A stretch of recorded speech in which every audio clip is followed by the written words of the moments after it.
The storm outside wasn't nearly as loud as the one in Cole Whitaker's chest.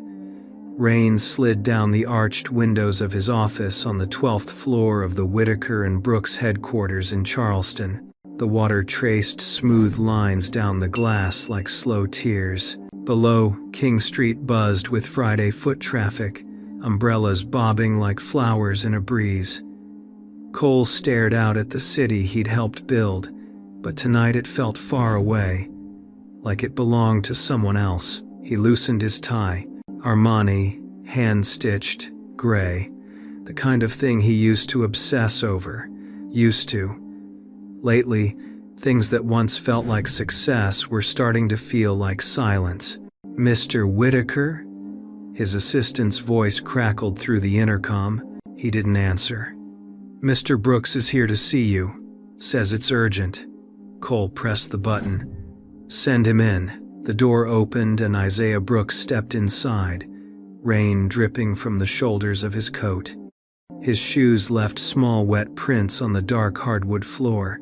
They used to be partners before Isaiah walked away from the firm last year to start a sustainable housing venture. Cole hadn't blamed him. He admired the risk, even envied it. Isaiah didn't waste time. "We need to talk." Cole raised an eyebrow. "About what?" "Marin." The name stopped the air in the room. Just her name, nothing more.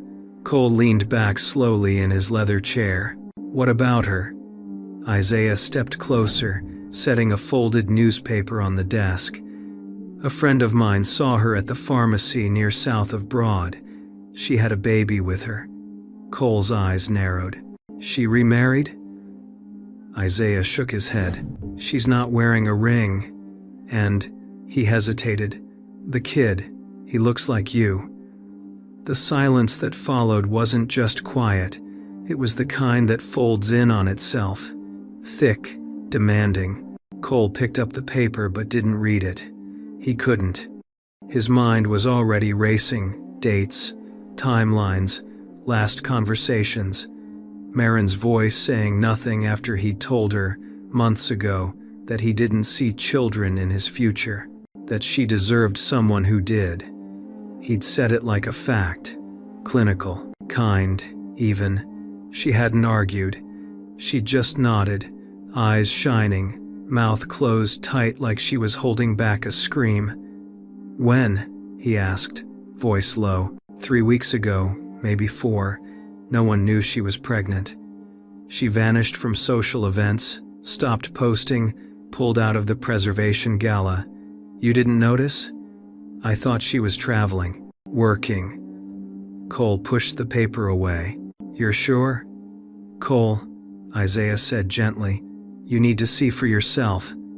For a moment, all Cole could hear was the storm tapping the windows, a slow ticking like time running out. Then, he stood. "I'll go now."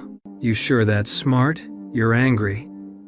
"I'm not angry," Cole said, reaching for his keys. His jaw tightened. "I'm whatever comes after that." Charleston didn't change much after dark. The gas lanterns along Trad Street glowed with the same soft light they'd cast for centuries.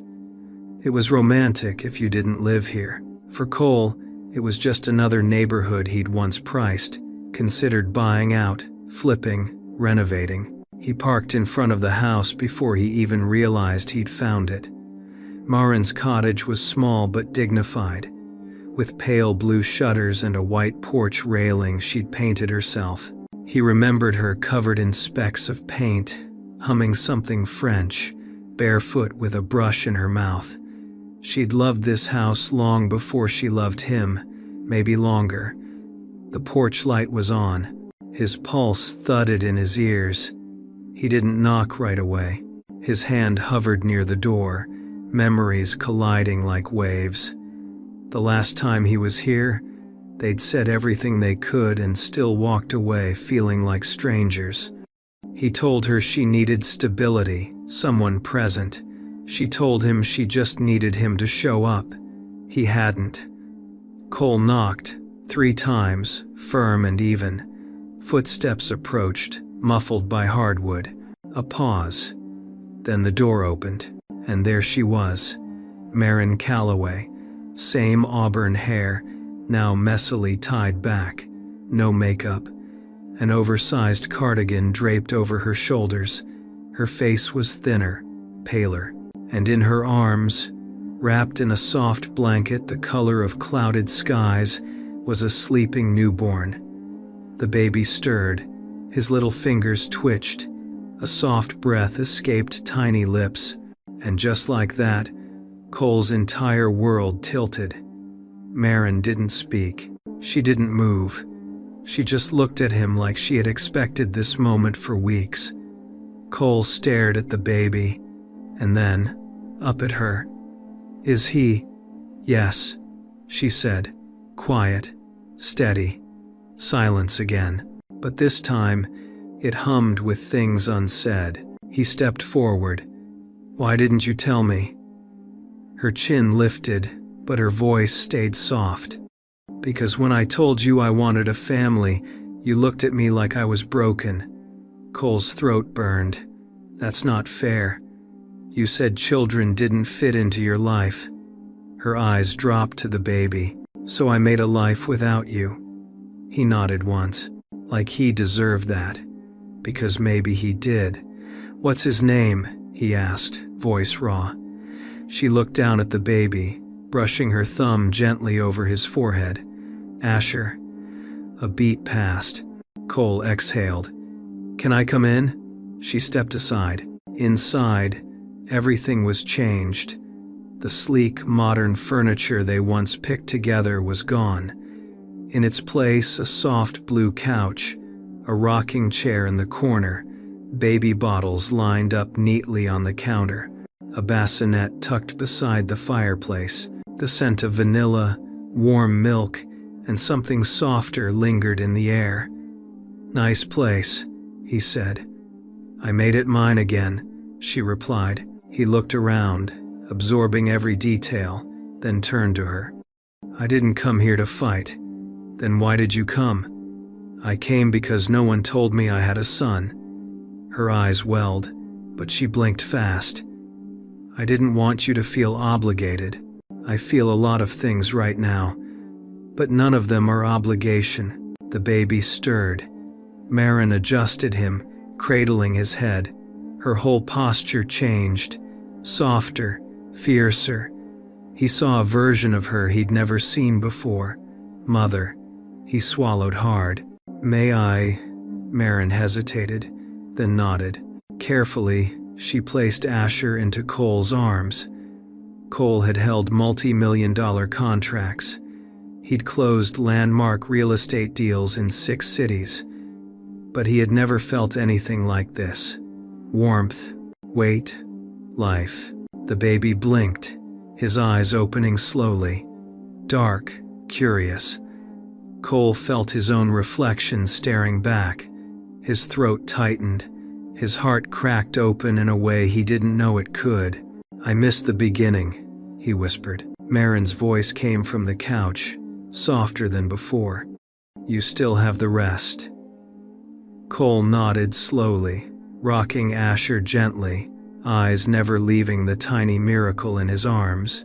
And just like that, in the quiet glow of the porch light, with the rain fading outside, the man who thought he had everything realized he had nothing without this. If you enjoyed this video, comment 1 to let me know. If not, comment 2. Your thought mattered to me either way. The room felt too quiet. Cole sat with Asher in his arms, still as stone, as if any sudden movement would shatter the fragile moment he'd just stepped into. The baby's breath puffed gently against his shirt. He could hear the soft hiss of the white noise machine tucked beside the bassinet. A single lamp cast a pool of amber light across the living room, glowing off the floorboards Marin had refinished herself.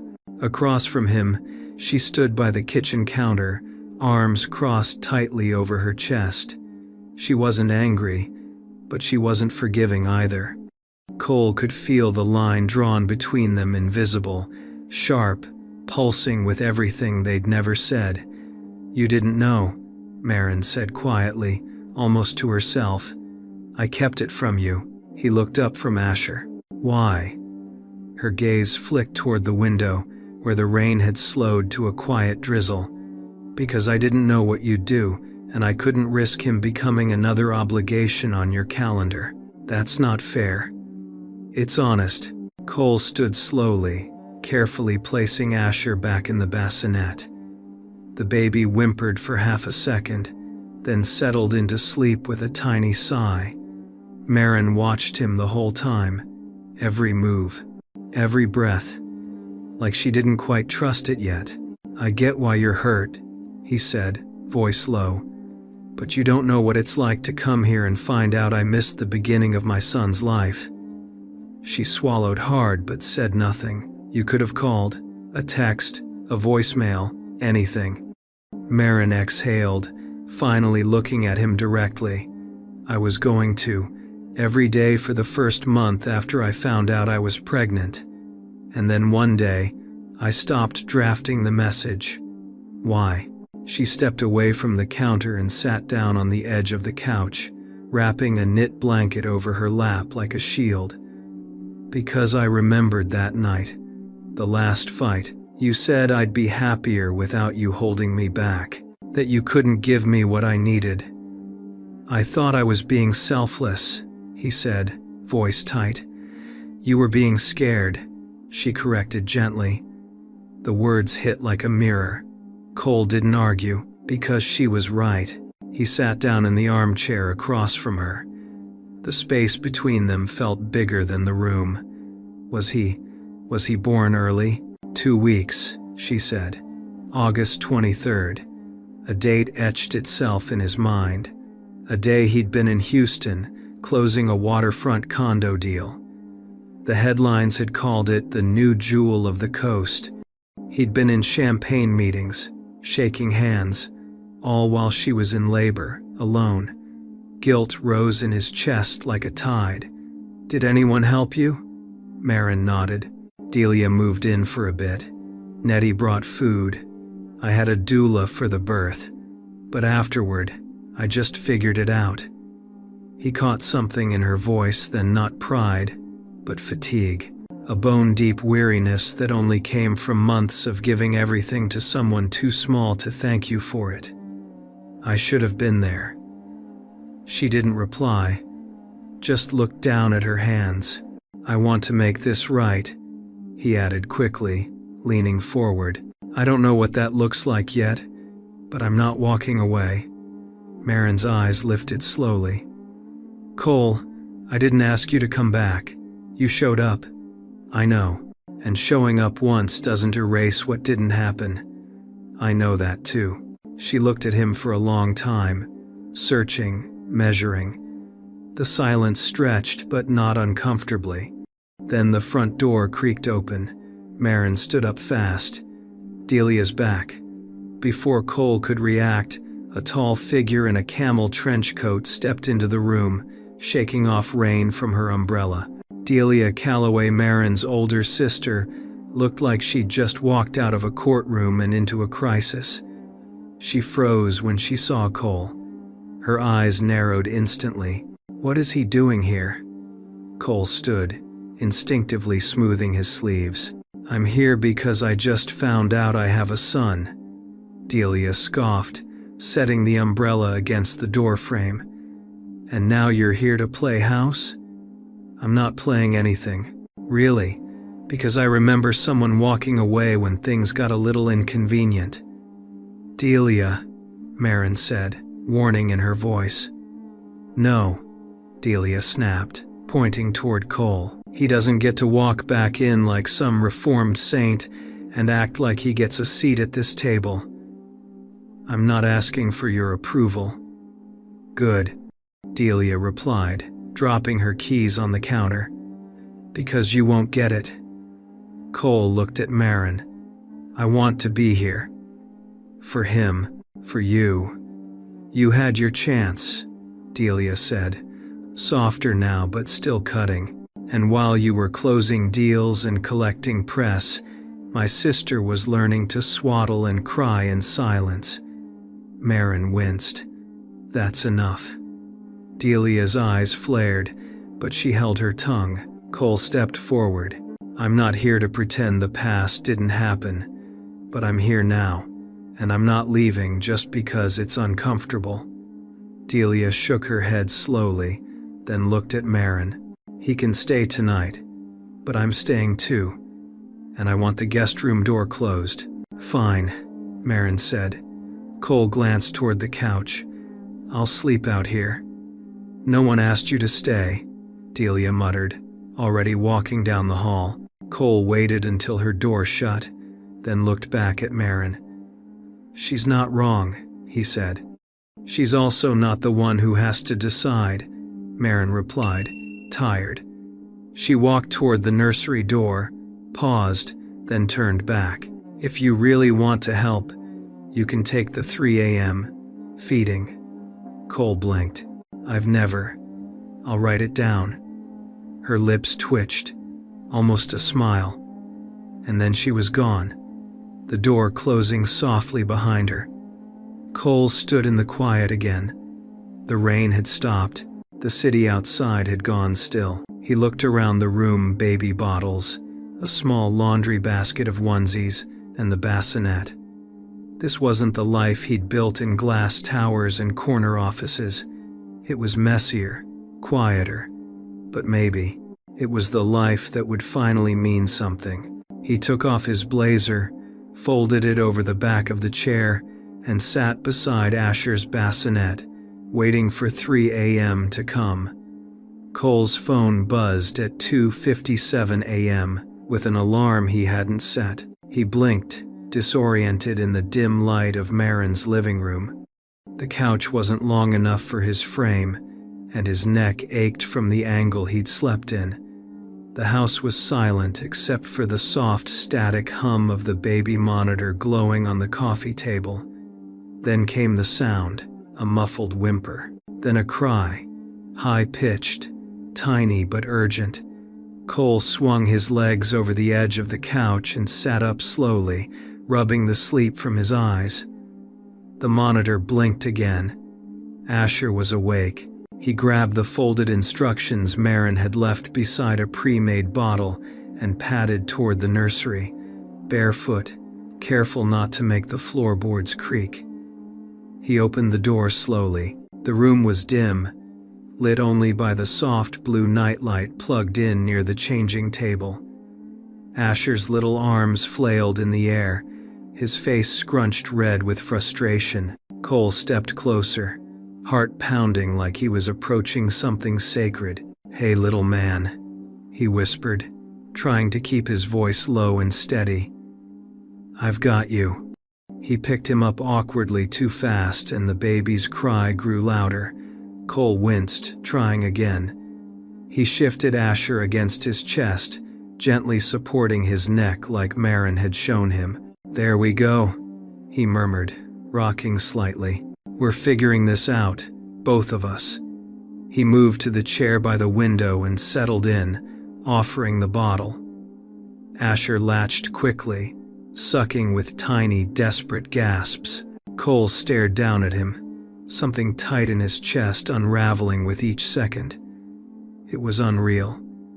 This tiny human, half him, half Marin, created in a world that had kept moving without him, born into arms that had learned to be strong without his help, and yet here they were connected by something deeper than time. "You have your mom's eyes," Cole whispered. "Thank God for that." The baby's fingers curled around Cole's shirt. He felt something crack inside softly, like ice thawing in spring. By morning, the light through the kitchen window was warm and golden. Marin stood barefoot, tying her robe loosely at the waist, her hair still messy from sleep. She paused in the doorway when she saw Cole at the stove, holding a spatula like a man out of his element. "Don't say anything," he said before turning. "I Googled how to make pancakes quietly. It didn't help." Marin let out a breath, something between a laugh and a sigh, and leaned against the doorframe. "You didn't have to cook. You fed him at 3 a.m., he said, plating an uneven stack. Least I could do was feed you at 8. She crossed her arms. You did the 3M feeding. Cole looked up. Yeah, I did. A long pause settled between them. How was it? She asked. He shrugged, smiling faintly. Messy, emotional, he cried. I almost cried, but we made it through. Marin stepped into the room, brushing past him to reach for the coffee pot. Her shoulder grazed his arm. He felt the electricity of that touch linger longer than it should have. He's not easy, she said. No, but he's worth it. Her eyes lifted to his for a second. He held that gaze a beat too long before looking away. They sat down at the small kitchen table one Marin had refinished last year when everything was falling apart, but she refused to let the house reflect it. Cole took a bite. Okay, these are bad. They're terrible, she agreed. But thank you. He chuckled, tossing the fork down. I'm used to people thanking me for investments, not pancakes. You're used to people wanting something from you. The words hung in the air, heavier than the steam rising from their mugs. Cole leaned back. And you're not? I stopped needing things from you the moment I realized you were never going to give them. He nodded slowly, took the hit, but then he said, I'm here now, and I'm not going to say it fixes anything, but I want to start over. Marin shook her head. You don't get to start over like this is a new project, Cole. This isn't a clean slate. I'm not asking for clean, he said. I'm asking for real. She studied him, her expression softening just slightly. Before she could answer, the front door opened again. Anybody decent? Delia's voice called out. Marin stood, smoothing her robe. We're in the kitchen. Delia stepped in, coffee in one hand, grocery bag in the other. Her sharp eyes immediately scanned the room. Pancakes, 2 mugs. Cole still in yesterday's clothes. She raised an eyebrow. Well, look at Daddy domestic. Morning to you too, Cole muttered. Delia walked over and set the bag down. Don't get cozy. This doesn't mean anything. Marin sighed. Delia, I'm just saying he made pancakes. He didn't reverse time. I know what I did, Cole said quietly, and I know what I missed. Delia didn't respond right away.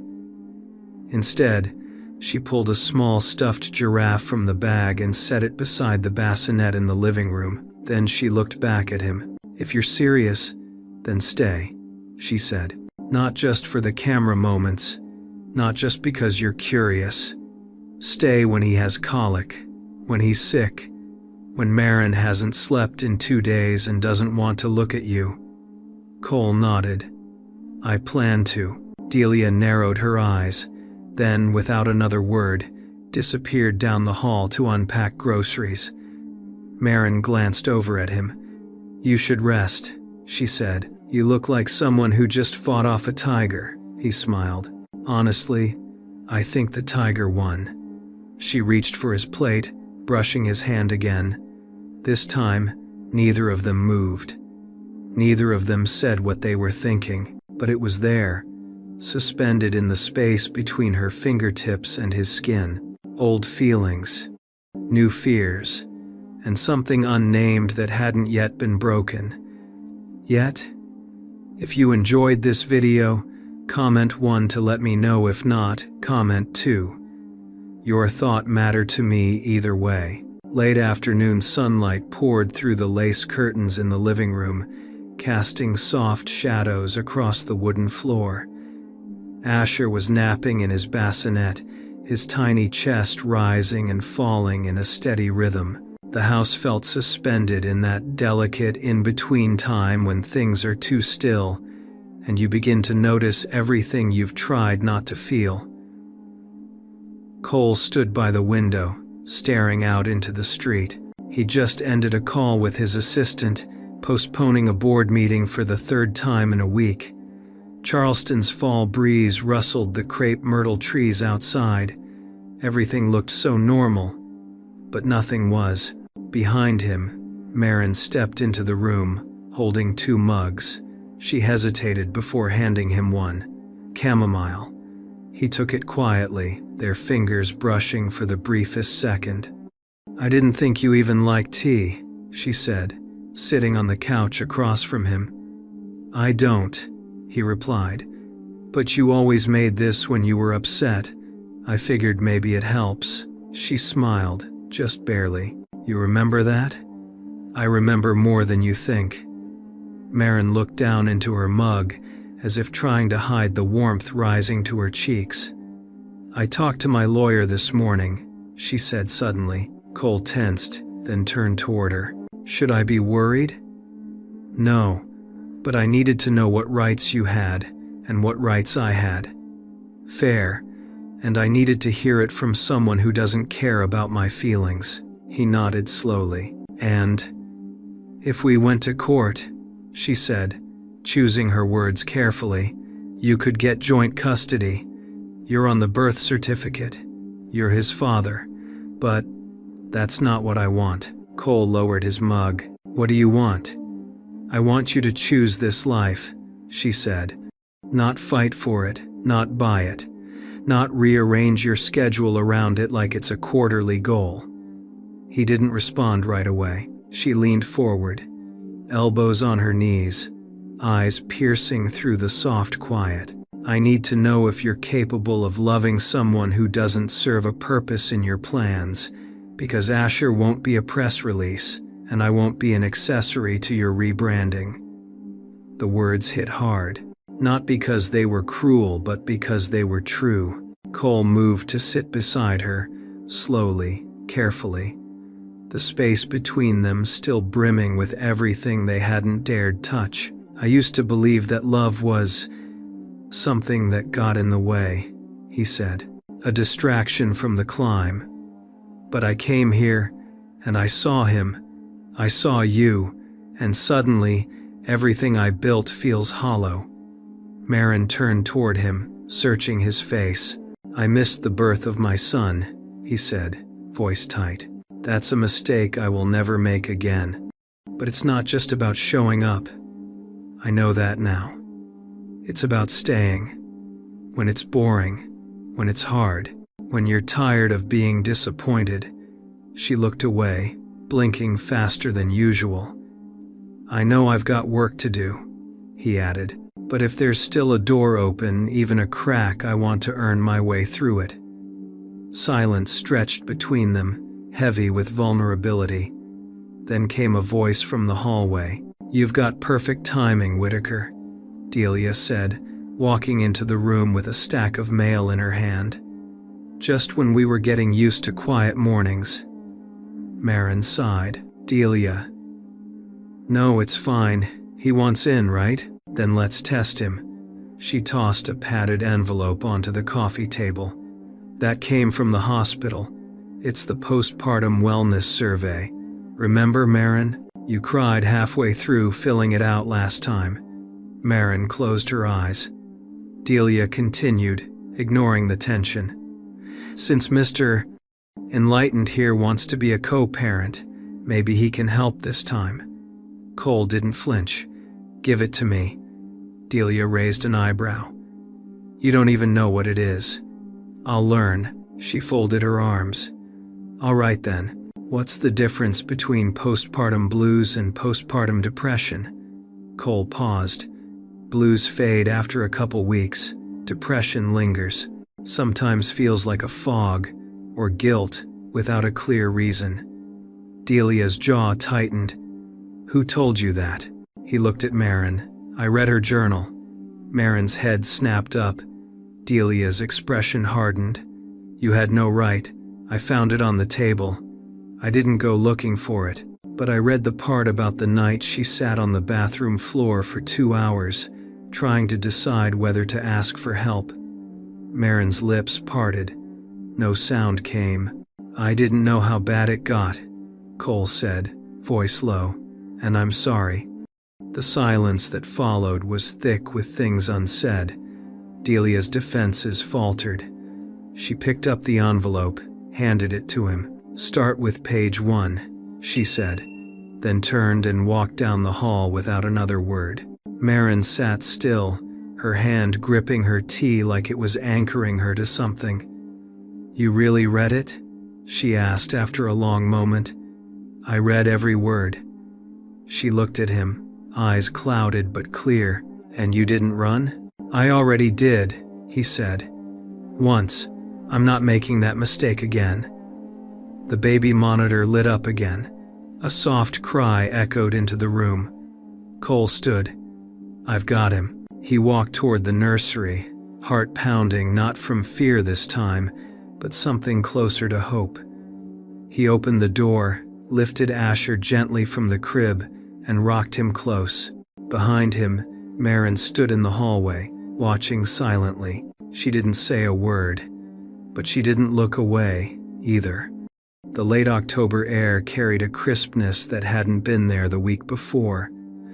Leaves skittered across the sidewalk outside as Cole stepped onto the porch with a folded blanket in one hand and a bottle in the other. Marin had finally managed to lay Asher down for a morning nap, and for a brief sliver of time, the house felt like it had exhaled. Cole sat on the porch swing, set the bottle on the rail, and wrapped the blanket around his shoulders. Charleston's charm had always seemed decorative to him, postcard perfect but hollow. But now, with the creak of the swing beneath him, the distant hum of cicadas, and the scent of something warm from the neighbor's kitchen drifting through the breeze, it all felt honest.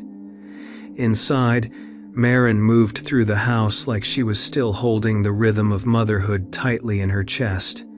Quiet steps, half-breathed moments. She was calm, but he'd learned that calm didn't always mean peace. He turned as she stepped out, holding 2 steaming mugs. Coffee for her, tea for him. You're spoiling me, he said, accepting the mug. You're just easy to predict, she replied, sitting beside him. They sat in silence, the swing swaying gently. I sent an email this morning, he said after a beat, to the board. She turned her head, cautious. About what? I'm stepping back, restructuring my role. No more flights every other day. No more conference calls at midnight. Marin blinked. You're serious? I want to be here. She studied him like she was waiting for the catch. Don't say it unless you mean it, she warned, voice soft but firm, because I can't go through the roller coaster again. And Asher, he doesn't get that choice. I'm not trying to win you over with big changes, he said. I'm trying to unlearn everything that made me leave the first time. That stilled her. I used to think love came after success, he added, like a prize, but I had it backwards, and I see that now. Marin looked down at her coffee. Her voice was barely a whisper. I used to fall asleep hoping you'd walk through the door. Cole swallowed the ache climbing into his throat. And then one day, she continued, I stopped hoping, because it hurt less than waiting. He didn't speak. What could he say? That he hated who he was back then? That he'd trade every skyline he ever built to go back and hold her through that first trimester? I want to earn your trust again, he said. Not in a day, not with grand gestures, just one quiet morning at a time. She stared out at the street for a long time, then nodded once. Inside, the monitor crackled with a soft coo. Marin stood. I've got him, she said. But Cole followed her in. In the nursery, Asher lay blinking up at the mobile overhead, his tiny fists curled. Marin leaned over the crib, humming something light and slow. Cole stood in the doorway, watching her sway gently, her fingers brushing their son's forehead. You're good at that, he said softly. I've had practice. I'd like to learn. She turned to face him, and for the first time in a while, her expression softened not from fatigue, but from something gentler. All right, she said. Here's your first lesson, start with the bottle. He stepped forward, took the bottle from her hand, and knelt beside the crib. Asher's eyes locked onto him, curious, wide, trusting in the way only a child could trust. Cole offered the bottle slowly, supporting his son's head as he'd learned. The baby latched quickly, drinking in tiny gulps. Maren sat down in the rocking chair, watching them. You know, she said, there was a time I thought you might become a memory Asher only knew through pictures. Cole didn't look up. And now? I'm not sure yet. Fair, he could live with that. After Asher had finished, Maren lifted him gently, patting his back. Cole stepped away, giving them space. But before he reached the door, she said his name. Cole. He turned. You asked me once what I wanted, she said, and I told you I didn't want anything from you. I remember. She took a slow breath. That's not entirely true. A pause stretched between them. I wanted you to fight for us. Not with flowers, not with promises, but with presence. I wanted to see you messy, lost, figuring it out. I wanted you here. I'm here now, he said quietly. She nodded, blinking hard. I know. A moment passed. Then Delia's voice floated from the kitchen. Maren, you've got mail from the Preservation Society, Maren called back. Just open it. There was a pause, then the sound of paper tearing. Delia's footsteps approached. She appeared in the doorway, envelope in hand. They want you back. They offered a keynote spot at the spring banquet. Maren's eyes widened. Are you serious? Delia grinned. They even said they'd accommodate a nursing schedule. Maren laughed softly, stunned. I guess they missed me. You were the best part of that entire committee, Delia said, glancing at Cole with a look that held less venom than usual, and they finally realized it. Maren looked at Cole. He smiled. You should do it. What about Asher? We'll figure it out, he said. Together. She stared at him. Then slowly, so slow he barely noticed it happening, her walls shifted. Not down, but open, just enough. The invitation sat on the edge of the kitchen counter, like it might catch fire if anyone touched it. White cardstock, gold-embossed letters, elegant and pristine, the kind of envelope that once thrilled Maren before baby bottles replaced banquet dresses and sleepless nights became her version of staying out late. Cole stood at the sink, drying a bottle while the morning sun lit the kitchen in quiet gold. Asher had just gone down for his first nap, and for once, the house wasn't humming with chaos. Maren leaned against the fridge, arms crossed, eyes fixed on the invitation. You haven't RSVP'd, he said gently, not turning around. I know. He glanced over his shoulder. You should. She gave a non-committal shrug. It's not just about saying yes. I didn't think it would be. Maren exhaled, brushing a piece of hair behind her ear. That world, it feels so far away now. The planning committees, the speeches, the networking. I don't even recognize that version of me anymore. You don't have to be who you were, Cole said, setting the bottle aside and wiping his hands. You just have to be who you are now, and that's someone worth hearing from. Maren didn't respond, but her silence wasn't rejection, it was thought. Deep, quiet consideration. He took a step closer. You built a career out of seeing beauty where others missed it. You brought life to historic homes no one believed in. That voice matters, just like it always did. She looked up at him. And if I say yes, she asked, who watches Asher?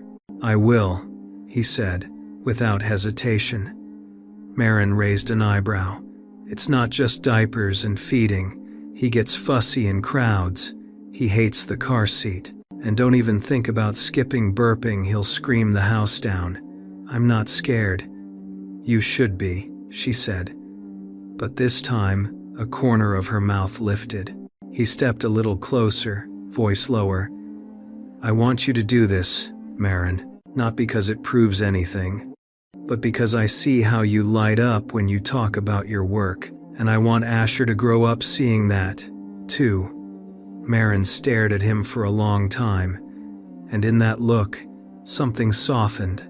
A thread of trust pulled taut and tested. I'll think about it, she said. It was more than he expected. Before either could speak again, the front door opened with a cheerful creak. Delia walked in holding a bouquet of sunflowers and a tote bag overflowing with legal briefs. Okay, she said, placing the flowers on the table. Before anyone accuses me of not contributing emotionally, I brought flowers and muffins. Also, someone's been sniffing around the Whitaker Foundation. Cole's brow lifted. What do you mean? Delia pulled out her phone and opened an email. A reporter from the Journal left a voicemail for Marin last night, asked for a quote about your transition into fatherhood and how it might affect your public role in the foundation. Marin's eyes widened. How did they even know I existed? I'm guessing someone leaked it, Delia said, glancing pointedly at Cole. I haven't told anyone, Cole said firmly. Not even my PR team. Well, someone's paying attention, Delia replied. They want a story. Marin looked down at the invitation again, her fingers brushing the edge. I don't want to be part of some rebranding campaign, she said, more to herself than anyone else.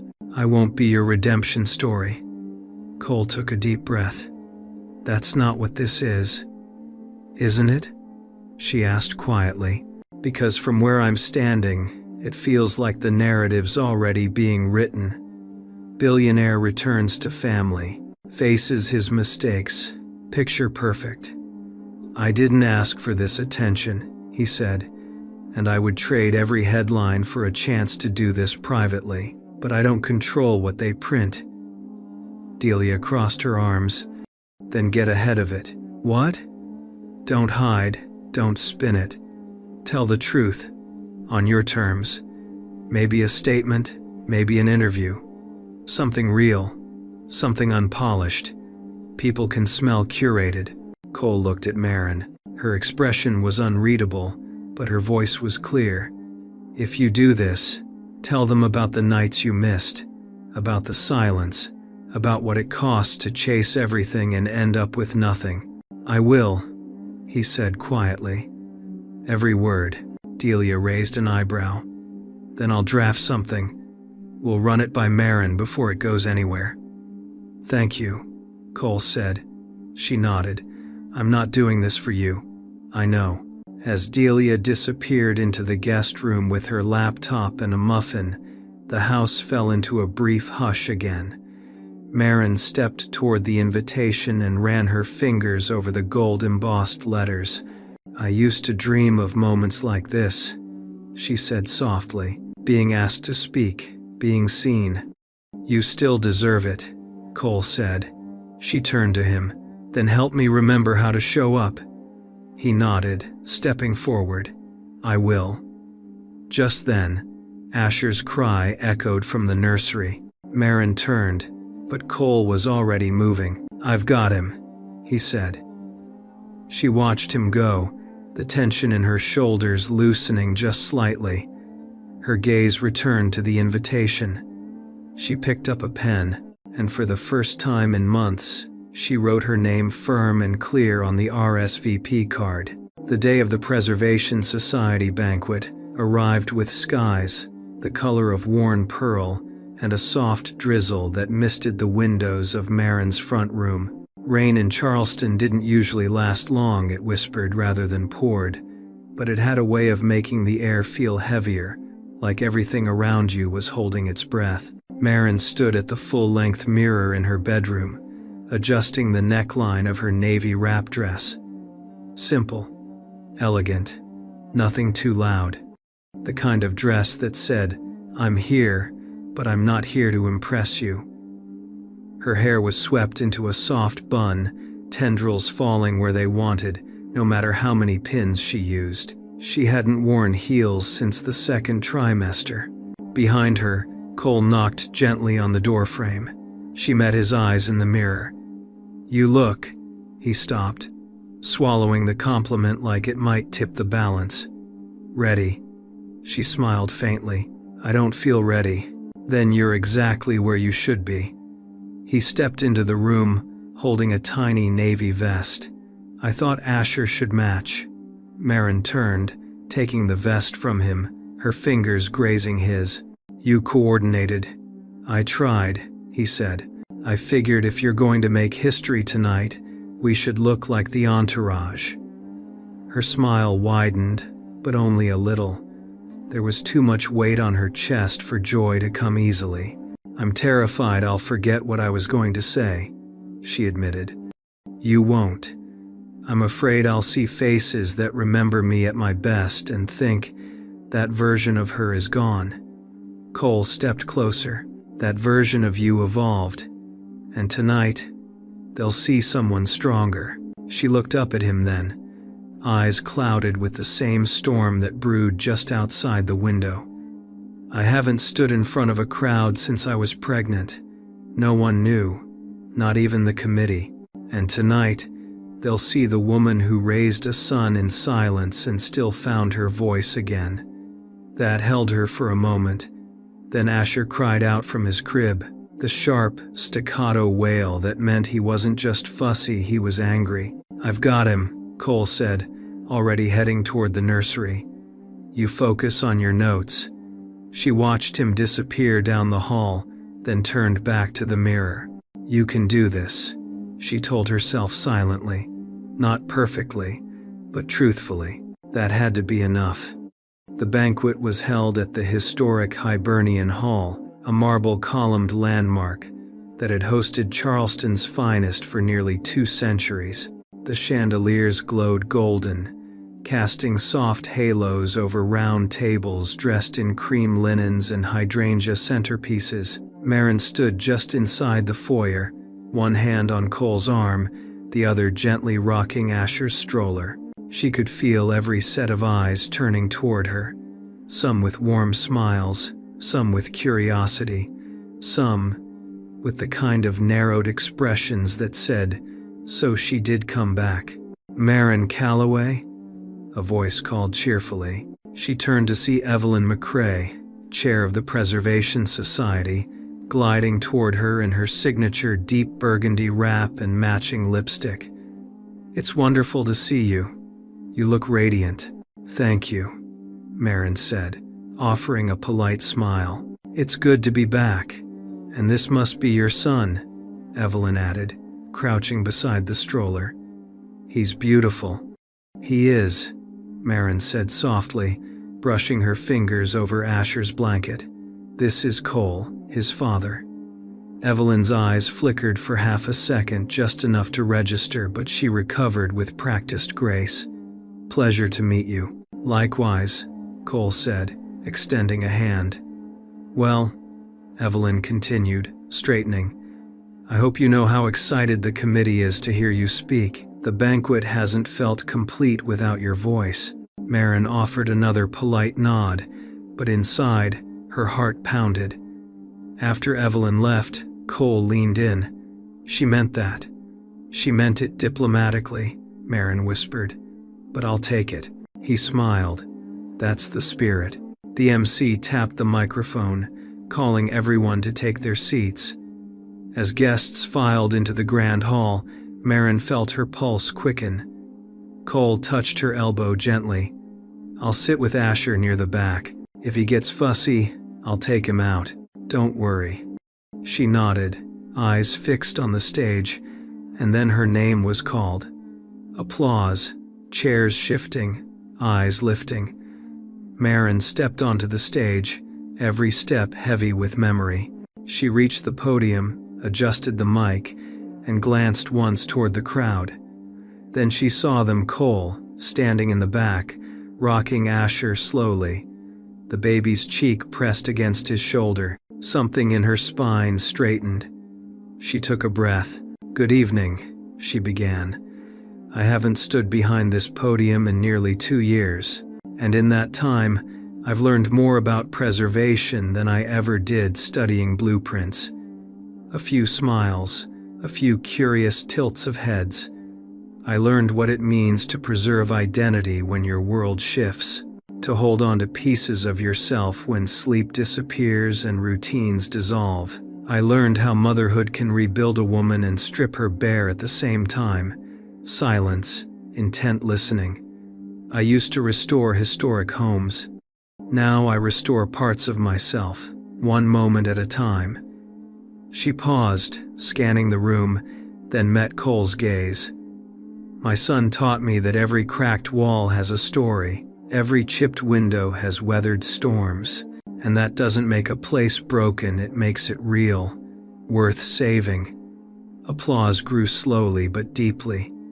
"And to anyone wondering if this is a return, no, this is a beginning. Because I don't want to go back to who I was. I want to grow into someone who can honor both the woman I've been and the mother I've become." Applause erupted then, louder, fuller. Cole was on his feet before he realized it, Asher blinking sleepily in his arms. Marin stepped down from the stage, a little breathless, a little shaky, but not afraid. Evelyn met her at the bottom of the steps, eyes shining. "That was stunning," Marin smiled. "Thank you." She moved through the crowd slowly, hands reaching out to her, people offering praise. But she was only looking for one face. And when she reached him, Cole looked down at her like she'd just rewritten the stars. "You were brilliant," he said, voice thick. "I was honest," she replied. "Same thing." Asher stirred in his arms. Marin reached out, brushing her son's cheek. "I think we're all starting over," she said. Cole nodded. "And I'm not going anywhere," he whispered. "Not this time." And for the first time since he showed up at her door, she believed him. Rain danced on the window panes the morning after the banquet. A soft, rhythmic tapping that blended into the quiet hum of the house. Marin sat at the kitchen table in her robe, a blanket wrapped around her shoulders, hands cradling a mug that had long gone cold. Her speech still echoed in her ears, each word, each pause. But more than that, it was the weight of being seen again, really seen. Cole padded in barefoot, still groggy, his hair mussed from sleep. He looked too domestic, too natural in her kitchen. It rattled her more than she cared to admit. "Morning," he said, rubbing the back of his neck. "Hey." He reached into the cabinet for a fresh mug, poured coffee, then sat across from her, his chair creaking under his weight. "Asher's still out? He's sleeping like he gave the speech," Marin replied, a small smile forming. Cole grinned. "He gets that from you." She looked down, swirling her spoon inside the mug. "People keep messaging me." Evelyn forwarded emails from some of the donors. "Apparently, I made a few of them cry." "You moved them," Cole said. "That's what you do." Marin let the compliment linger before brushing it away with a sigh. "It's strange. I always thought I'd return on my own terms, stronger, not figuring it out on the fly." He leaned forward, elbows on the table. "What if this is stronger? Letting people see the cracks instead of hiding them." She met his eyes. "And you? You're okay with the world knowing you walked out and came back a father?" "I'm okay with whatever it takes to make things right." Marin searched his face, waiting for the catch, the old glint of calculation. But it wasn't there. Just sincerity, slightly frayed at the edges. "I don't know what this is," she admitted. "Neither do I," he said. "But I want to figure it out with you." Their conversation was cut short by the baby monitor lighting up. A low grumble, then a full cry. "I'll get him," Cole said, already rising. Marin watched him disappear down the hall, something unspoken tugging in her chest. He didn't hesitate, didn't wait for permission. He just went like this was his home too. She closed her eyes for a moment, then stood. Later that day, Delia sat on the couch flipping through her tablet, glasses perched low on her nose. Asher lay on a playmat nearby, babbling at the plush octopus dangling above him. Cole entered from the patio, hands dusted with soil. The herb boxes were half rotted. I replaced them. Delia glanced up. I see the handyman act is still going strong. Cole wiped his hands on a towel. Just trying to help. Help, sure, but you're also planting flags. He paused. Excuse me? Delia tapped her tablet. You're fixing things. Changing diapers. Making breakfast. You're showing up in ways Marin hasn't seen in years. That's not just help, Cole. That's strategy. He crossed his arms. So what, this is performative? No, she said. But I need to know that when this gets hard, and it will, you don't default to disappearing. Cole's jaw clenched. You think I don't regret what I did? I think regret's easy when it's theoretical. Try regretting something every day for a year while rocking a newborn at 3 a.m. and hoping the crying doesn't mean something worse. He didn't respond. Delia stood, stepping closer. Marin's cautious because she has to be. I'm cautious because I watched her fall apart in silence. So if you're here, really here, then prove it. And not just to her. Prove it when no one's clapping. Cole's voice dropped. I know I broke her trust. I'm not asking for yours, but I'm not going anywhere. Delia studied him, then gave a short nod. Then don't. That evening, as dusk settled in, Marin stood at the kitchen counter sorting through a stack of envelopes. Most were mundane bills, flyers, but one caught her eye. It was handwritten, no return address. She opened it slowly. Inside was a short note on lined paper. You were braver than I'll ever be. Hearing your speech gave me the courage to tell my story. Thank you. I hope you keep speaking. The world needs your voice. No name. Marin folded the note carefully, pressing it flat on the counter. Her throat tightened. She hadn't expected this, a ripple effect from her vulnerability. Cole walked in, holding Asher against his shoulder. He's out cold, like a little furnace. Marin smiled softly. Someone sent a letter, anonymous, said I helped them find their courage. Cole looked at the paper. That's real impact. I thought I'd lost that part of me. You didn't. It was just waiting. Marin stepped closer, brushing a bit of baby drool from Asher's cheek. You make this look easier than it is, she whispered. I'm just following your lead. She looked at him then, really looked at the tired eyes, the loosened tie, the man trying so hard not to say too much, too soon. I'm still scared, she admitted. Me too, he said, but maybe being scared means we care enough to try. And with Asher sleeping between them, the space that once felt impossibly wide began to close slowly, honestly, without pressure. Just two people choosing, again, to try. A week after the banquet, the rhythms of the house had started to shift subtly, almost imperceptibly, like furniture slowly settling into a new groove on the floor. Cole had moved into the guest room, quietly, without announcement, not out of assumption, but as a signal. I'm here, but I know it's not time. Marin noticed the changes, though she didn't always speak on them. How he kept the coffee warm until she woke up, how he learned Asher's cries, hungry, tired, overstimulated, and responded before she could even reach for the monitor.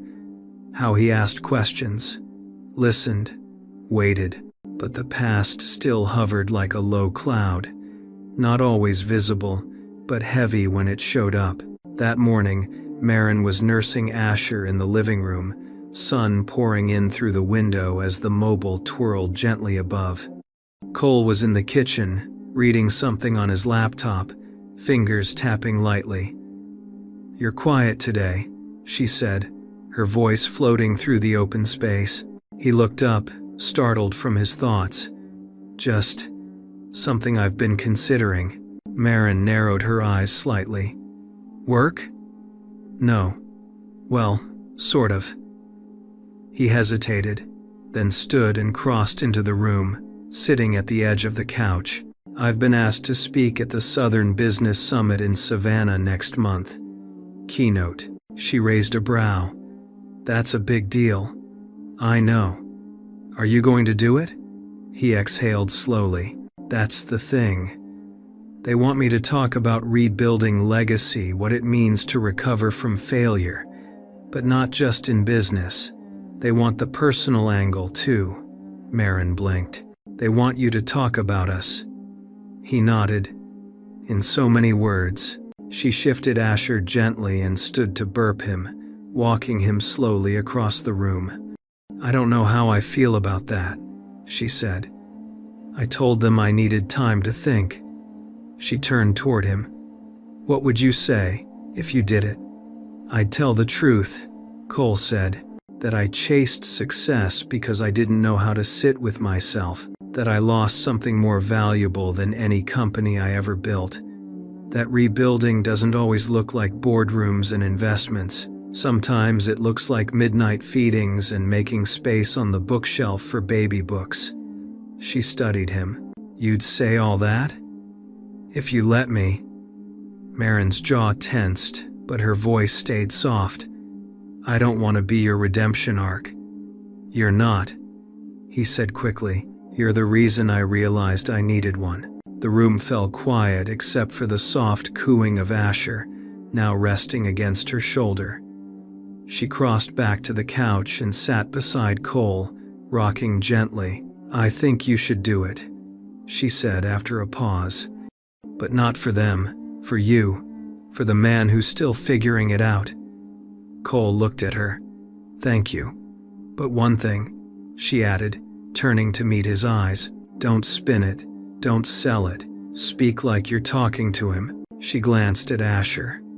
Cole smiled.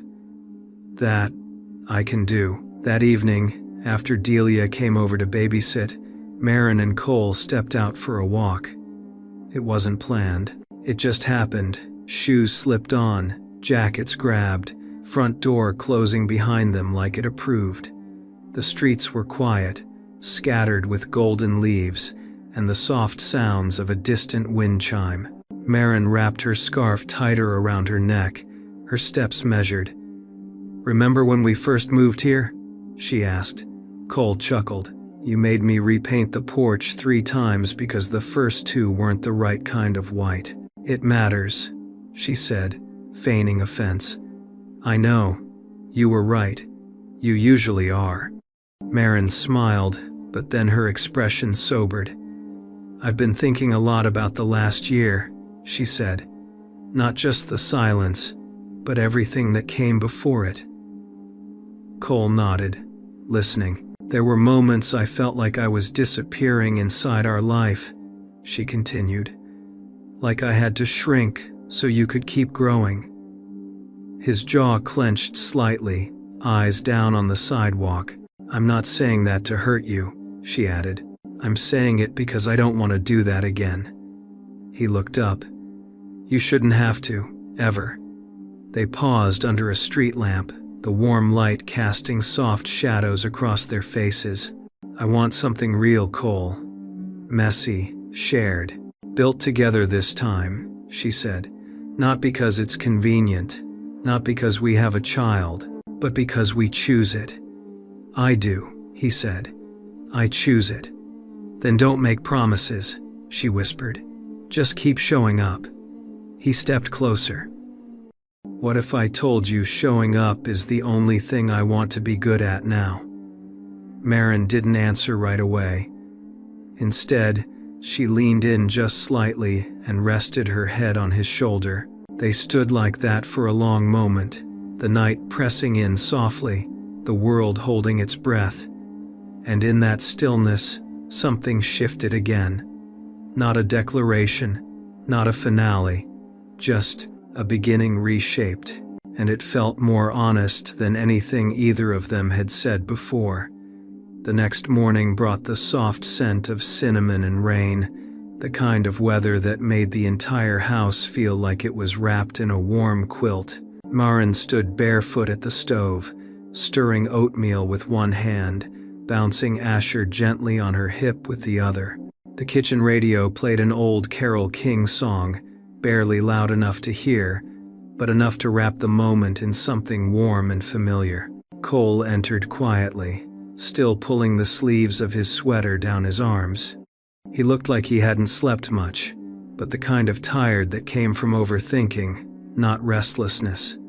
"Morning," he said, reaching for 2 mugs and filling them with coffee. Maren handed Asher over carefully, switching him from her hip to Cole's arms like a practiced dance. "You okay? You look like you've been up for hours." "I have." She paused. "Work?" "No. I was revising the summit speech. I couldn't sleep." She studied him as she scooped oatmeal into bowls. "Want to read it to me?" He hesitated, rocking Asher slightly in his arms. "It's not ready." "Neither was I, the night before the banquet. Didn't stop you from encouraging me." Cole's smile was quiet, grateful. "Later?" she nodded. "Later." They sat at the table together, Asher and his bouncer between them, babbling at his spoon. It felt domestic, comfortable, but beneath the quiet hum of oatmeal and coffee was something else. Unspoken questions. Maren finally broke the silence. "Are you going back to Savannah for good after the summit?" Cole looked up slowly. "I hadn't decided." She waited. "I've been thinking about it a lot," he continued. "About where I belong, what kind of life I want Asher to see me living. And," he leaned forward, elbows on the table, "I don't want him to grow up thinking ambition means absence, or that love is seasonal." Maren's chest tightened, but she didn't look away. "I want to be here," he said. "I want to find a way to make Charleston work. To make us work, if you're willing." She stirred her spoon slowly, emotions she hadn't named rising to the surface. "You're talking about a real shift," she said. "Not just staying in town. I mean, rebuilding a life from scratch." "I know," he said. "I also know that any life that doesn't have him and you in it doesn't feel worth building." Her eyes flicked to his, wide and unguarded. "That's not just poetic," Cole added. "That's me trying to be honest before I'm ready. Because if I wait until I have the perfect plan, I'll miss this." He reached over the table, his hand open between them. Not grabbing, just there. Maren looked at it for a long time. Then she placed her hand in his. Neither spoke. Later that afternoon, Maren walked through the rooms of the old Baines property, an early 1900s craftsman nestled at the edge of Hampton Park. She had been asked to consult on its restoration, and though it was overgrown and tired, she saw the charm buried beneath years of neglect. But she wasn't alone. Cole had come along with Asher strapped snug in a carrier on his chest, snoring softly against his father's heartbeat. "See that archway?" Maren said, gesturing toward a narrow entry with crumbling trim. "Original, probably hand-carved." Cole looked up, impressed. "You see beauty in things before they remember how to show it." She smiled at that. "That's the job." "No," he said gently. "That's you." She turned to him, the compliment hanging between them like dust in the afternoon light. Something inside her stirred. "I think I might take this on," she said. "It's a huge project, but I don't know. It feels symbolic." "Of what?"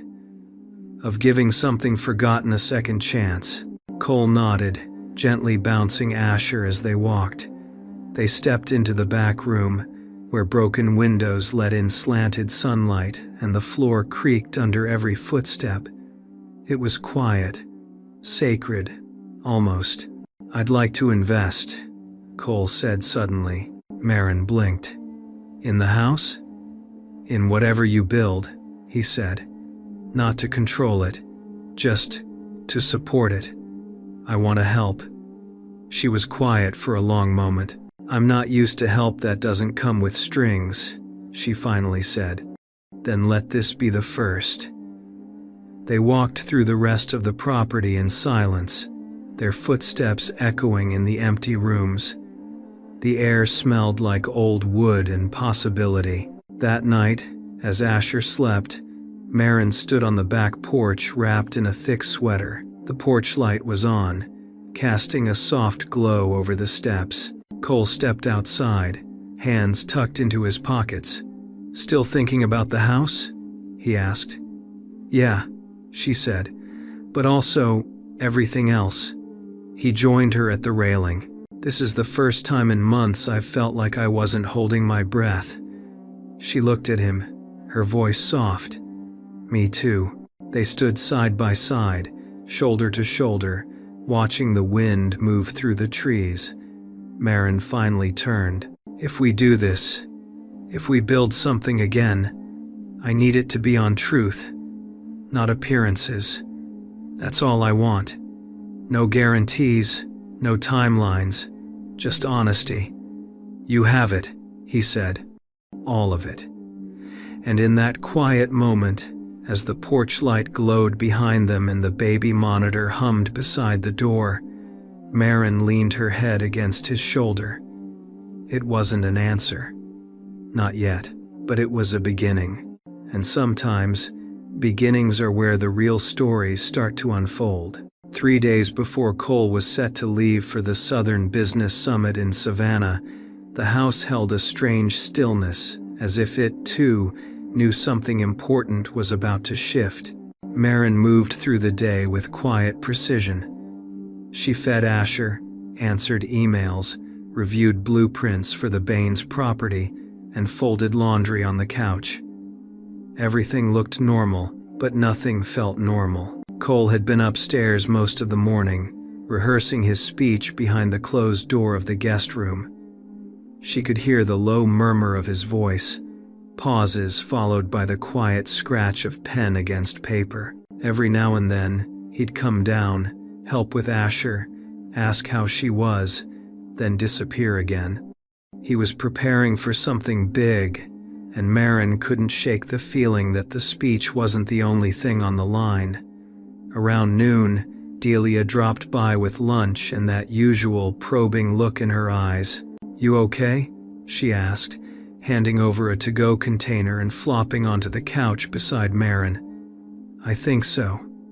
"That doesn't sound convincing." Marin exhaled. "He's leaving Sunday morning." "For the speech?" Marin nodded. Delia leaned back. "Do you want him to come back?" The question hovered in the room, too blunt, too honest. Marin didn't answer right away. "I do," she finally said. "But I don't want to be someone's halfway life again. I won't live in someone else's waiting room." Delia nodded, pulling apart her sandwich. "Good." Marin looked at her. "That's all you've got? What do you want me to say?" "You're right, but, you're scared because it feels real this time. Because for once, he's not running. He's walking towards something." Marin stared at the floor. "I'm not used to being chosen when it's inconvenient." "Well," Delia said, standing and brushing crumbs off her pants, "maybe it's time someone proved they can." That evening, Cole stepped out onto the back porch where Marin stood watching the sunset, Asher resting in her arms. The sky was streaked in coral and lavender, the kind of view that made you believe in second chances. "I booked my ticket," he said quietly. She nodded. I need to tell you something." Marin turned slightly, heart quickening. "The speech, I've rewritten it 5 times, deleted every draft," He stepped closer. Because the truth is, I'm not the man who made the fortune. I'm the man who almost lost everything and is still figuring out how to earn his way back. She said nothing, letting him go on. And I kept asking myself, what's the one thing I need to say that matters? And I realized it's not about winning them over. It's about finally telling the truth. He looked at her then, eyes vulnerable, no pretense. I loved you before I knew how to love anyone well. I left because I thought success would fix me. And now, I'm learning to show up even when I don't have the answers. Marin's eyes shimmered, but her voice stayed steady. And what if that's not enough? Then I'll keep showing up until it is. They stood in silence, only Asher's soft breath between them. I want to believe you, she whispered. I know, he said. Let me keep giving you reasons to. Sunday morning came with a gray sky and a quiet stillness. Marin walked Cole to the car, Asher bundled in her arms. The suitcase sat in the trunk, the air sharp with the faint scent of salt and early fall. Cole leaned down, kissing Asher's forehead, then looked up at Marin. I'll be back Wednesday, he said. But if you need me before then, anything at all, I'll drive through the night. Marin managed a smile, small but sincere. You don't have to prove everything at once. He nodded, eyes not leaving hers. I'll call when I land. She nodded. He opened the door, slid into the driver's seat, and paused. Then he looked back at her, voice low. I meant what I said, every word. She stepped forward, hand resting on the doorframe, her eyes searching his face. I know, she said softly, and for the first time in a long time, she let herself believe it. As he drove away, disappearing down the street, Marin stood on the porch, holding their son, heart full of questions, but also, for the first time, full of quiet hope. Not the fairy tale kind, not the kind that erases all the damage, the kind that's earned, brick by brick. And as she watched the car turn the corner, she whispered to herself, almost like a promise, let this be the beginning of something real. The silence in the house after Cole left felt heavier than Marin expected. Not lonely, just full. Like the space he occupied still carried his breath, his presence. She moved through the morning slowly, feeding Asher, folding the blanket he left on the couch, straightening the picture frame he'd bumped askew the night before. It wasn't that she missed him, it was that the space between them was no longer guarded, and that felt dangerous in a different way. The old version of her would have used this time to brace for disappointment, to build walls of logic and self-protection. But this version, the one who'd stood behind a podium and cracked open her soul, knew better. Walls didn't keep pain out. They just made the silence echo louder. Mid-afternoon, as clouds rolled in and soft thunder rumbled over Charleston, her phone buzzed. Cole. Landed. Room's hideous. Already rewrote half the speech. Think I miss your kitchen. She smiled, despite herself. Before she could type a response, a photo came through. Cole holding a tiny hotel coffee cup like it was a shot glass, grimacing like he'd swallowed battery acid. She chuckled and finally typed back, Marin, you're spoiled. That's real coffee to most people. A beat later, his reply came, Cole, so are you saying I've been ruined by you? She stared at that text for a long second, her fingers hovering above the screen. Marin, I'm saying maybe we've both changed more than we thought. No reply came for several minutes. She imagined him staring at the screen, rereading it, wondering how to respond without overstepping. The pause spoke volumes. Then finally, Cole. Good. I'd rather change with you than pretend with anyone else. She tucked the phone into her pocket, her chest tightening. Not with anxiety, but something gentler. A feeling that maybe, just maybe, the distance wasn't a threat, it was a test, and he was passing. Tuesday night, Marin sat at the dining table, flipping through design sketches for the Baines property. The baby monitor crackled nearby, soft breaths filling the speaker. Delia called. "Thought I'd check in before tomorrow," she said. "You mean the speech?" "No, I meant the part where your ex shows the world he's not an emotionally illiterate investment robot." Marin laughed. "You're not subtle." "Nope. So, how are you feeling?" Marin hesitated. "Like I'm on the edge of something, but I don't know what." Delia was quiet for a moment. "That's usually the moment right before your life unfolds," she said. "Messy, unglamorous, beautiful. You ready for that?" "I don't know." "You don't have to know," Delia replied. "You just have to not run from it." They talked a little longer about Asher's new habit of blowing raspberries, about the antique light fixtures Marin wanted to salvage and then hung up, but the words lingered. You just have to not run from it. Wednesday morning, Marin stood in the nursery, brushing Asher's hair with gentle fingers, the TV humming in the background from the living room, and up next, keynote speaker Cole Whitaker, founder of Whitaker & Rowe, takes the stage at the Southern Business Summit. Industry insiders say his appearance is highly anticipated after a very public disappearance from the spotlight last year. Marin didn't move.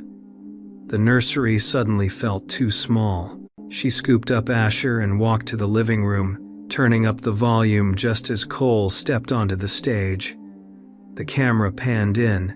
He looked composed, but not polished. Shirt sleeves rolled to his elbows, no tie. A man who had nothing to sell, only something to say. He stood at the podium for a moment before speaking. "I came here prepared to talk about rebuilding a business," he said, voice steady, but that felt dishonest. "Because the truth is, this isn't about business."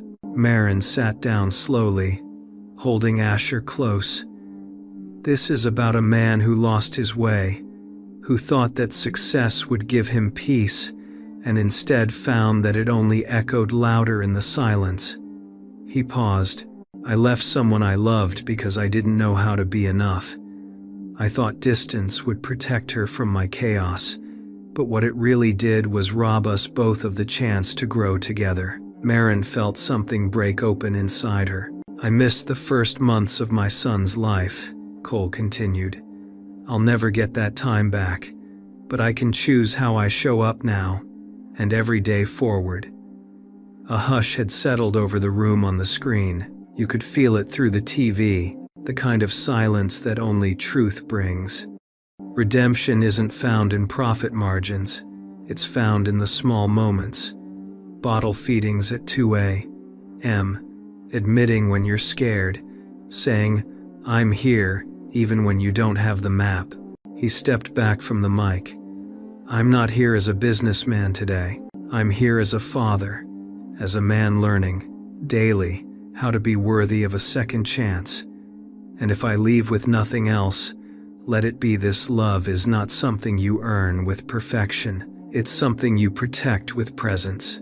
The applause didn't come all at once. It rose slowly, like the entire room had to swallow what they'd just heard before remembering to clap. Marin couldn't breathe. Asher stirred in her lap, eyes fluttering open. She kissed his forehead, then picked up her phone. "Marin, you did it, and you didn't run." No reply came for several minutes. Then Cole, "Not ever again." Cole's flight landed just after dusk. The Charleston air was thick with early spring humidity, the kind that clung to your skin and made everything feel like it had weight. He stepped outside the airport terminal and inhaled deeply, as if the familiar air could clear away everything he'd carried through the week: expectation, fear, hope. His phone buzzed. "Marin, We're home if you want to come by." That was it. Simple, but open. It made him smile. The car ride back to her neighborhood felt longer than usual, though traffic was light. Every turn brought him closer not just to her house, but to the version of himself he'd tried to become in her absence. The man who stood on stage and bared his soul to strangers. The man who didn't just want a second chance, he understood the weight of one. When he pulled up in front of the house, the porch light was already on. His heart stuttered. He remembered the first time he'd come here after finding out about Asher. How he'd knocked on that door out of anger, grief, pride. And now, he stood in the same spot, not as a man demanding answers, but as someone willing to earn his place again. He didn't knock. The door opened before his hand could reach it. Maren stood there, barefoot, hair pulled back, holding Asher on her hip. Her eyes held the same softness from the day they'd stood on this porch and let silence speak louder than words. "You look tired," she said.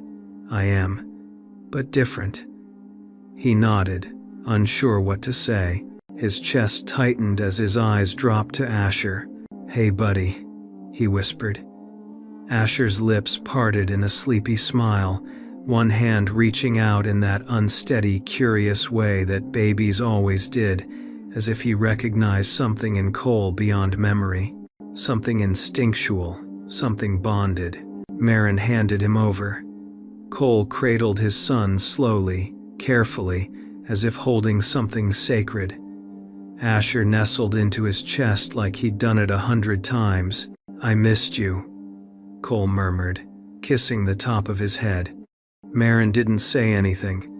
She just stepped aside and let him in. Later, after Asher was asleep, they sat at the kitchen table with mugs of tea, the kind of quiet settling around them that was full, not empty. "I watched your speech live," she said finally. He met her eyes. "And? It was the most honest thing I've ever seen you do." He looked down at his mug. "I meant every word. I know you did." She toyed with the edge of a napkin, something in her face shifting, vulnerable, brave. "I wanted to run after you left," she admitted, "because letting myself hope again, it scared me more than being alone." Cole swallowed hard. "I don't want you to hope. I want you to see who I am now. Not a promise, not a pitch, just a man doing the work." Maren's throat tightened. "That's all I ever wanted." They sat in silence again, the weight of what wasn't being said as loud as anything spoken.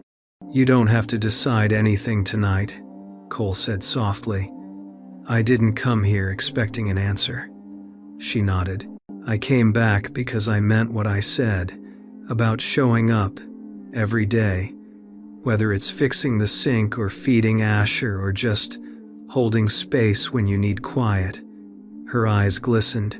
"I can't rewrite the past," he continued, voice catching, "but I can build a future that feels like home, if you'll let me." Maren looked at him, really looked at him, and the part of her that had clung to safety, the part that built walls and held grudges, began to crack. She reached out across the table, sliding her hand into his. "I'm still scared," she whispered. "Me too," he said. "But maybe that's how we know it's real." The next morning, Cole stood in the nursery with Asher, while Maren folded laundry on the bed. Sunlight filtered through the curtains, golden and slow. Asher cooed, reaching for Cole's tie. "I think he likes it when you dress up," Maren teased from the doorway. Cole chuckled. "Good to know. I'll keep it in the rotation."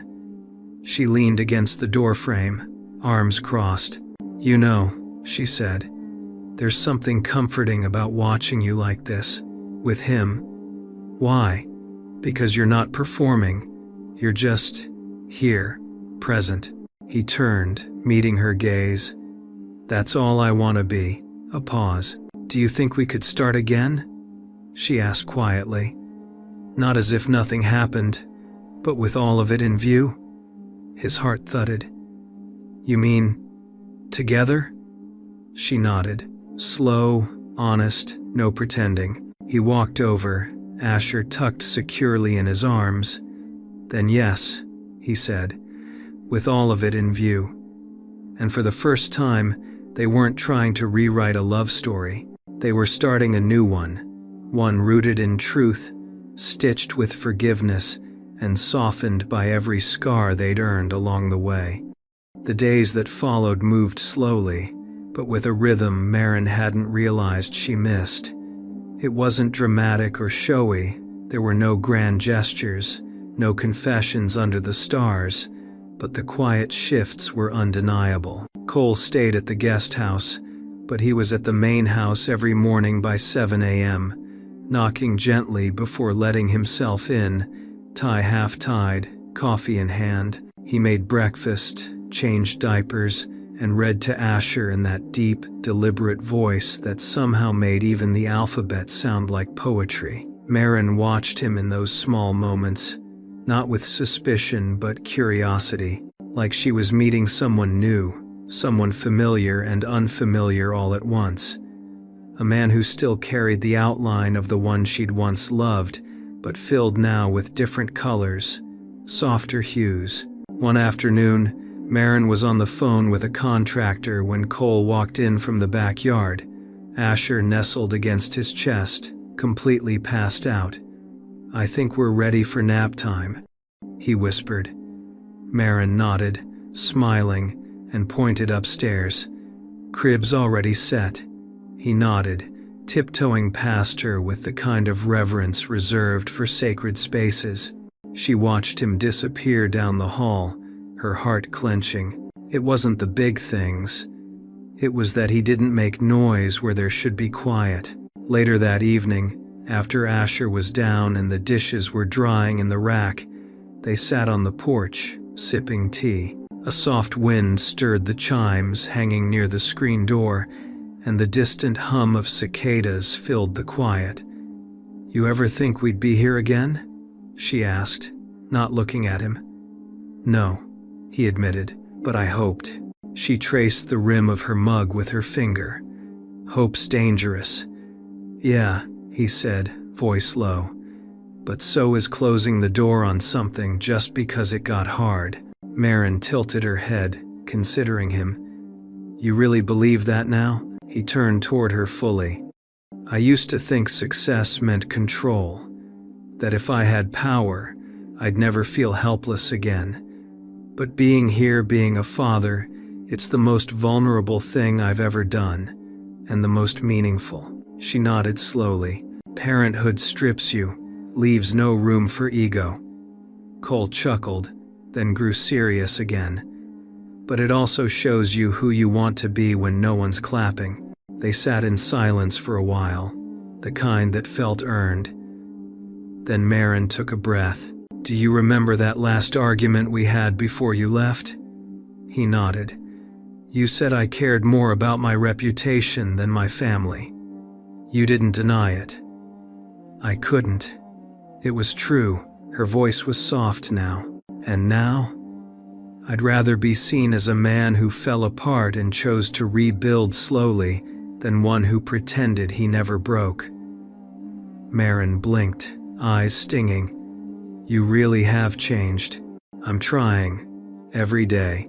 She looked at him, really looked. The lines around his eyes, the way he listened more than he spoke now. How he always leaned forward when she talked, like her words carried weight. You know, she said, I started rebuilding this house thinking it was about the structure. Fixing it made me feel like I was fixing myself. And did you? No, she said, shaking her head. Not fully, but it taught me that healing doesn't look like it does in the movies. It's slower, messier. But more honest, Cole added. She smiled faintly. Yeah, more honest. The porch light flickered above them just once, and Cole glanced up. Loose wire, she said. Been meaning to fix it. He stood slowly, walked over, and gave it a gentle twist. The bulb steadied, casting a soft golden glow across the porch. "There," he said. "Just needed a little tightening." Marin looked at him, her heart full. So did they. The next day, they took Asher to the waterfront park. It was quiet that morning. A few joggers and mothers with strollers dotting the path. The breeze off the harbor was crisp. The kind of air that smelled like spring was beginning to lean into summer. Asher was in a front-facing carrier strapped to Cole's chest, kicking his feet with delight at every bird, dog, or passing breeze. "I still can't believe he has your eyebrows," Cole said, making a face that made Asher laugh out loud. "Poor kid," Marin teased. "He didn't stand a chance." They stopped at a bench near the fountain, watching as the morning sun danced across the rippling water. Cole shifted slightly, adjusting the carrier so Asher was more comfortable. "I used to picture success as this finish line," he said, staring ahead. "Now I think it's just being able to sit still, right here, with you two." Marin leaned back, letting the moment wash over her. "I never needed you to be perfect," she said. "I know that now. I just needed you to stay, to choose us, even when it wasn't easy." He turned to her, eyes tender. "I'm choosing you, every day." And she believed him, not because he said the right thing, but because for once, he didn't need to. He was living it. In every sunrise, diaper change, evening porch tea, and cracked smile that came without effort. Whatever tomorrow brought, they'd face it like this, side by side.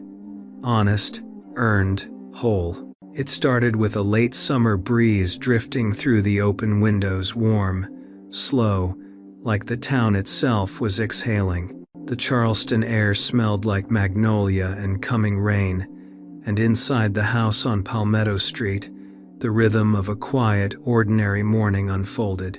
Marin stood in the kitchen barefoot, coffee steaming in one hand, her other resting on her hip as she watched Asher teeter around the rug on unsteady legs. His chubby fingers clutched a wooden block, his joy so effortless it felt sacred. From the doorway, Cole watched the scene, one shoulder against the frame. His tie was half knotted, suit jacket draped over the chair, but for once, he wasn't rushing. He was just still. Marin looked up, caught his gaze, and smiled. "You're going to be late." "I know." He stepped inside, grabbed his coffee, and pressed a kiss to the top of Asher's head. "Worth it." "You say that every morning. Doesn't make it less true." She arched an eyebrow. "You're a CEO now. Technically they wait for you." He grinned. "Exactly why I take my time." They stood like that for a beat, coffee cups in hand, surrounded by a home that had become more than a place to sleep.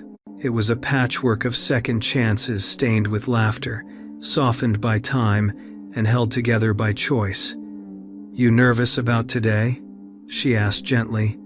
"A little." He glanced out the window. "Board vote's important." Marin nodded. "You've come a long way, Cole." He turned to her. "We both have." She didn't reply, but her eyes said it all. "I'll be home by dinner," he said, stepping close and brushing a kiss against her forehead. "Spaghetti night, right? Only if you're cooking." "I'll pick up wine." Asher babbled something and fell onto his bottom, giggling. Cole leaned down and kissed his son's cheek. "Be good for your mom." As he left, the screen door gave its familiar squeak and click.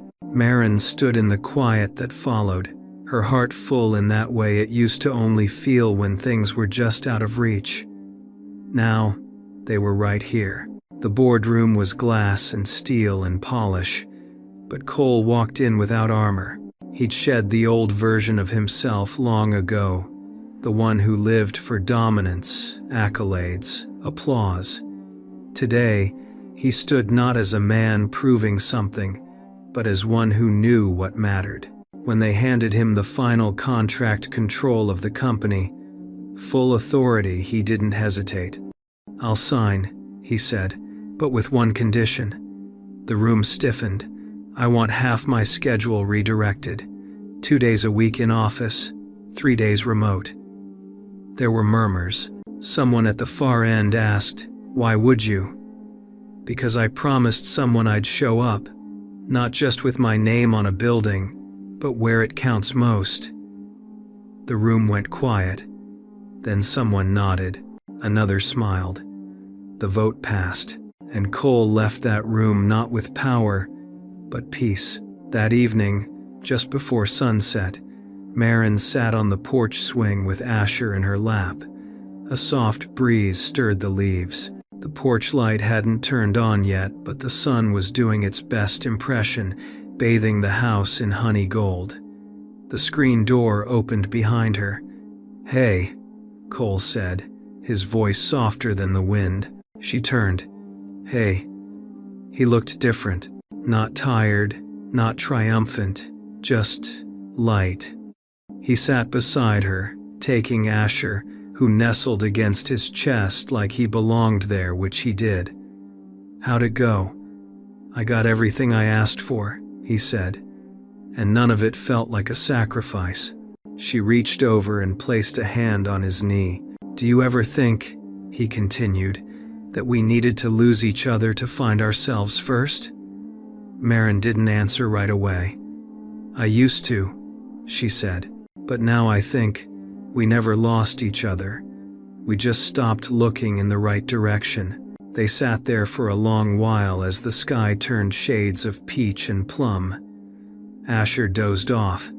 Somewhere in the distance, wind chimes danced in the breeze. "I was thinking," Marin said, "about painting the nursery again." Cole raised an eyebrow. "A new color? A new purpose?" She smiled, tentative. "Maybe turn it into a playroom, for more than one."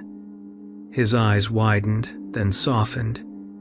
"Marin, are you?" She laughed, shaking her head. "Not yet, but maybe someday. I'm open." He looked down at Asher, then back at her. "I'd love that. Every messy, beautiful bit of it." She leaned her head on his shoulder. "We're not perfect, you know." "I know, but we're honest, and we're trying. That's what makes it real." The porch light flicked on as dusk fell, the same one that had been there that night he came back, the night everything had started to shift. Now, it shone not as a symbol of hope but of home. Cole took her hand, laced his fingers through hers. No grand declarations, no dramatic swells of music, just two people choosing love in the quiet, in the daily, in the now, the real kind, the kind you build, the kind you fight for, the kind you forgive your way into. And as fireflies danced in the twilight and their son slept peacefully in his father's arms, Marin knew this wasn't the end of the story. It was the beginning of the life they were finally ready to live, together,